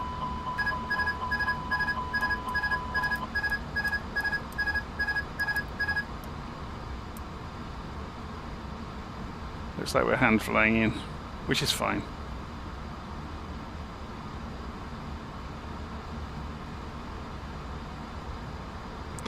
So, while we are flying along, let's get the nose up.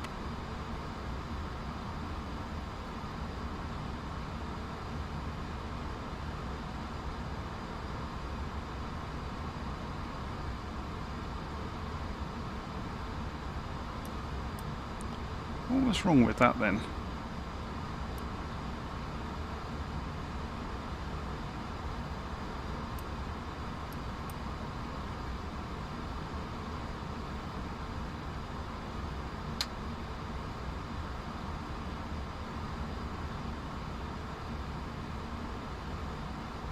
So the next constraint is between 4,000 and 7,000 feet.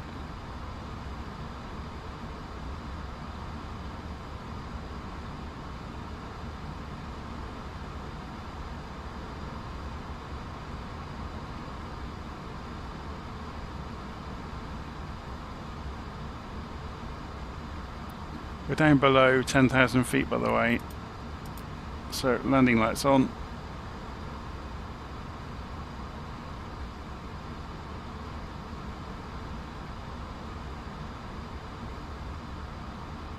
Got a warning down here about the autopilot being off, that's fine.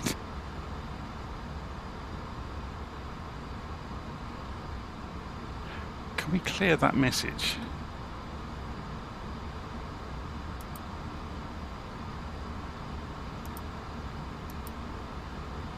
Yes, we can.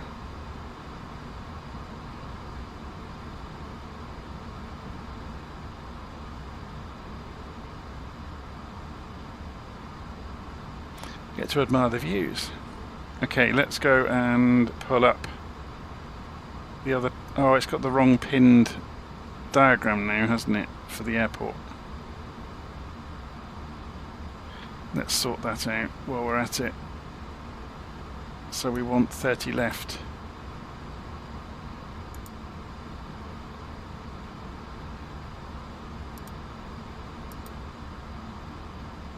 That's the one we're going to be appearing on at some point. 110.9, 306 degrees. Yep, that's correct.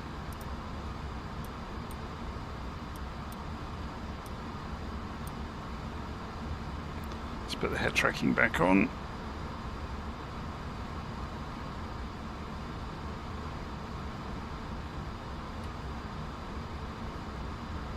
So we need to get down to 4,000 feet now.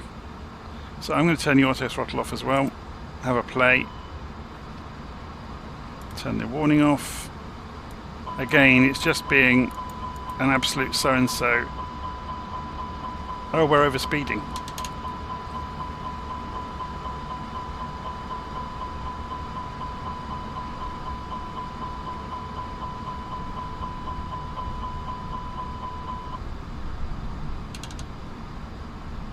Just oversped the flaps a little bit.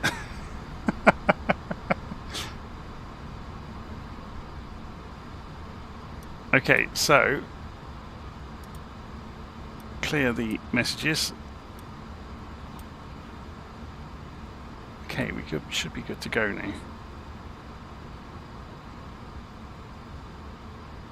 We're a little bit high.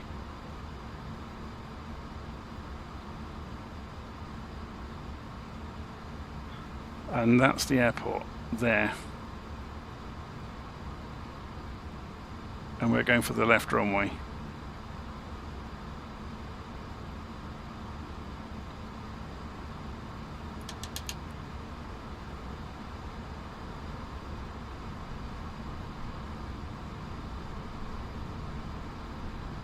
So just throwing the spoilers out to get rid of some more height.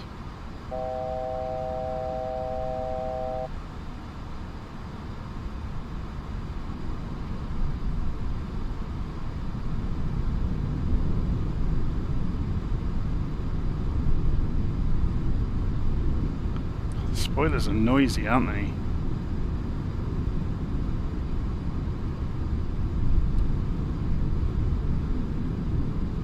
So 15 miles out. Let's go and put landing system on, and we've got the ILS showing up and the localizer, so glide slope and localizer are working. Okay, we can't have that much flap just yet. Let's put the spoilers back out.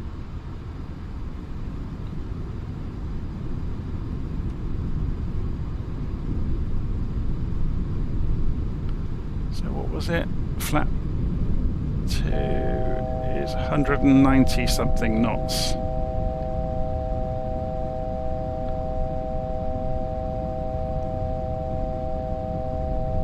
Descend, crossing. It's warning about the flap, about the wheels not being down. They take ages to come down, by the way.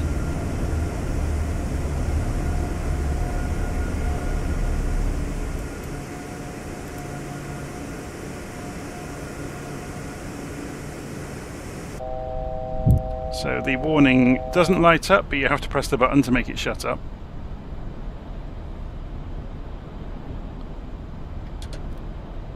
Okay, there we go.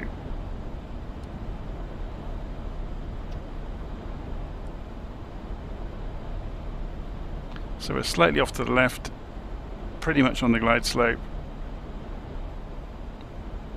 Monitor vertical speed. Climb, climb. Clear of conflict. That's just TCAS warning us.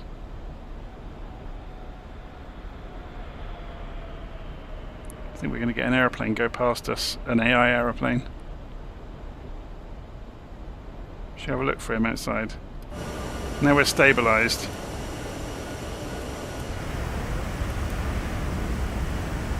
There he is.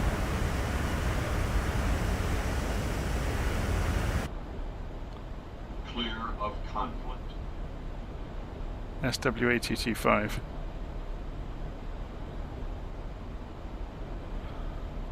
So we're just keeping an eye on speed. We've got flaps full down now. Keep an eye on the glide slope, keep an eye on the centre line, and just fly it in. So we can give the wings a wiggle. You can see that's full deflection on the ailerons. It's ponderous.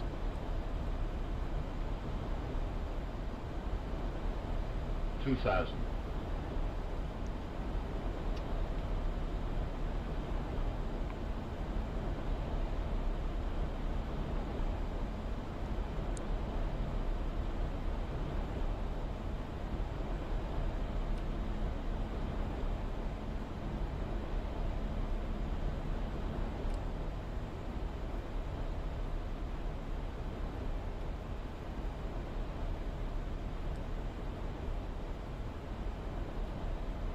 They're pretty much on the money with speed.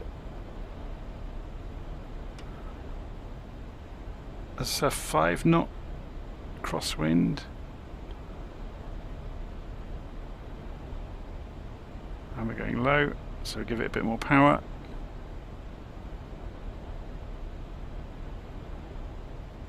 So obviously the Airbus can do all this itself, but I think there's a lot of value in practicing. So I will always, yeah, we're getting too slow, look. Takes a while for the engines to spool up, so you have to see things coming. Speed.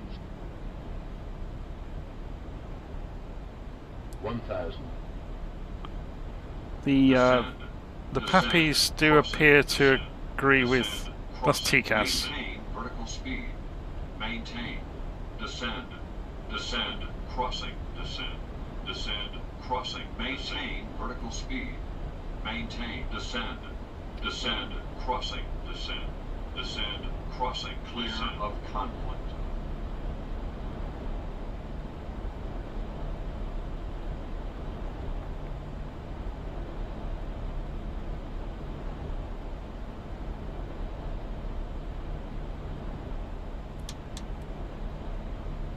$500.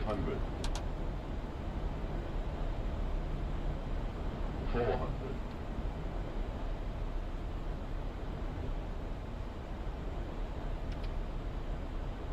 300. 200.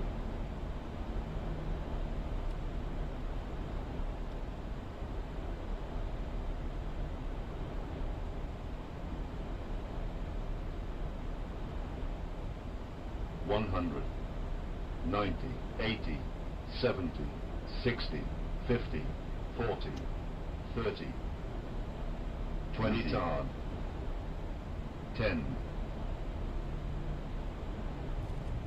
Armor down. Reverses.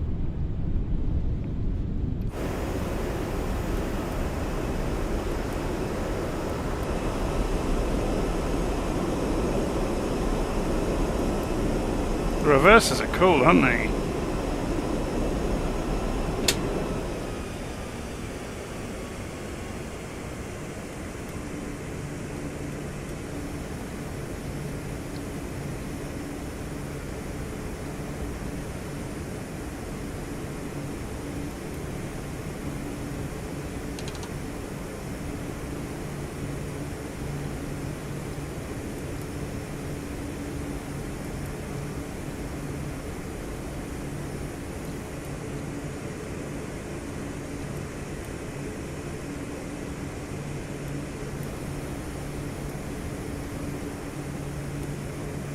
So now we're off the runway. Landing lights off. Nose light back to taxi.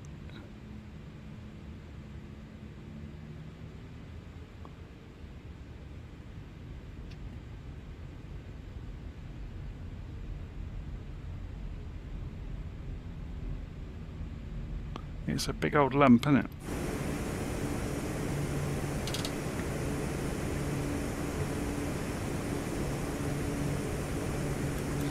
You see the difference. Yeah, if we go and park next to this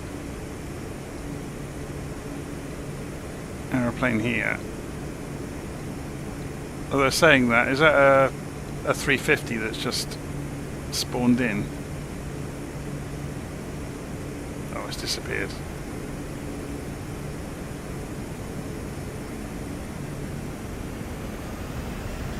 I think this is NeJet, isn't it?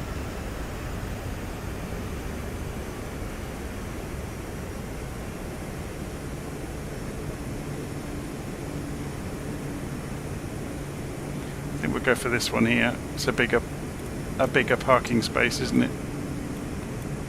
But yeah, you can see the difference, look, between the two of them.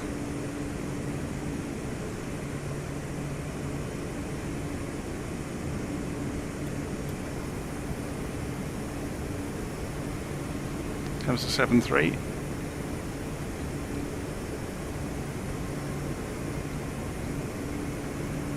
He stops for nobody.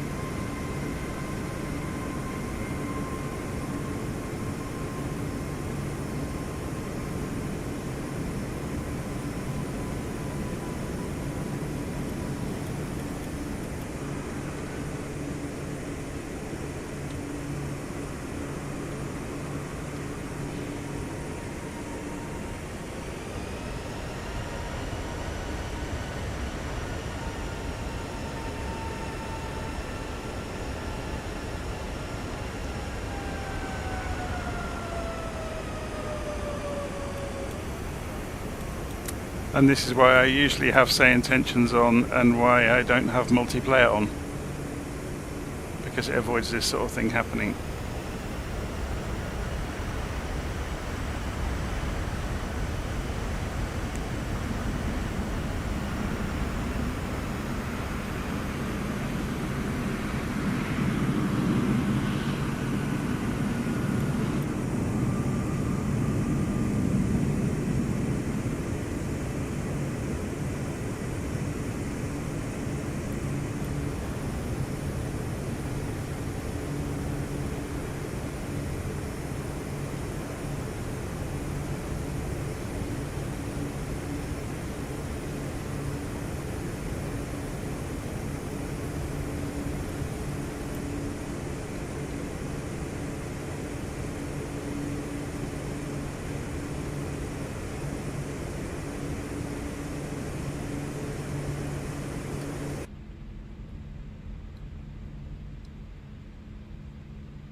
Okay, so once we've actually parked up, we can go to the ground equipment, attach a GPU to the aeroplane, go overhead, switch the power over to the external power, and immediately shut down the engines.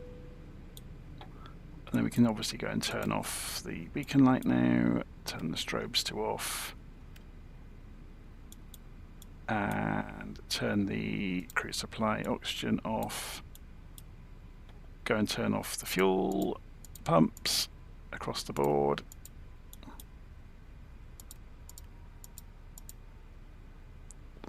and go and turn ADIRs off. And there's obviously a few other bits and pieces you can do if you so wish. But then we can play games with this and say toggle ramp, and we should see the door open as we've just seen.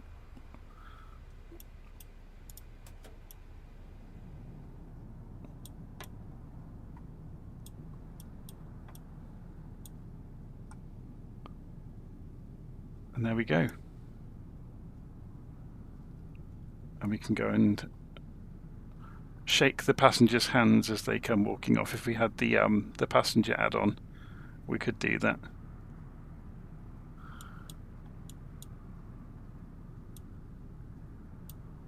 Should we see if the toilet works? Push. There we go. So we can we open it? I have no idea what's clickable. I've not tried any of this. Oh, we can flush it.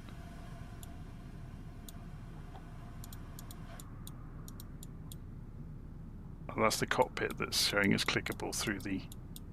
But anyway, it's quite good fun, isn't it?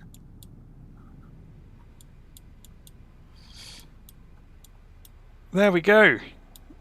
So hopefully you enjoyed that. I'm not going to power the aeroplane down completely. That was the Inibuilds A340. A first look at it with a somewhat inventive flight plan. Obviously we didn't have air traffic control to deal with, so we got to just do our own thing.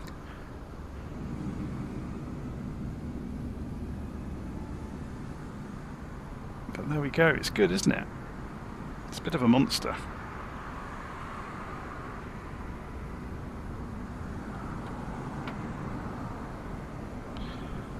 Okay, I'm going to leave it there. Hopefully you enjoyed that.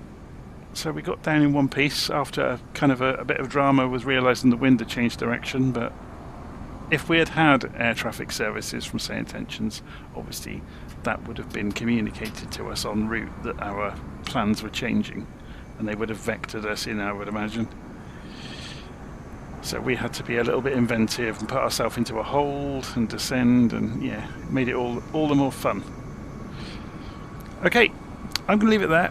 Over the next few days, when I get a chance, I'll write up the basic kind of functional start procedure for the aeroplane to help others, but it's very similar to the other Airbuses, so there's not a lot that's different.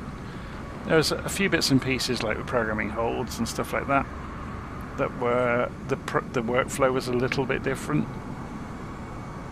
But otherwise, yeah, absolutely love it. Cool. Anyway, I need to go to bed. It's, oh my word, it's 1 o'clock. I'll see you again soon. Take care.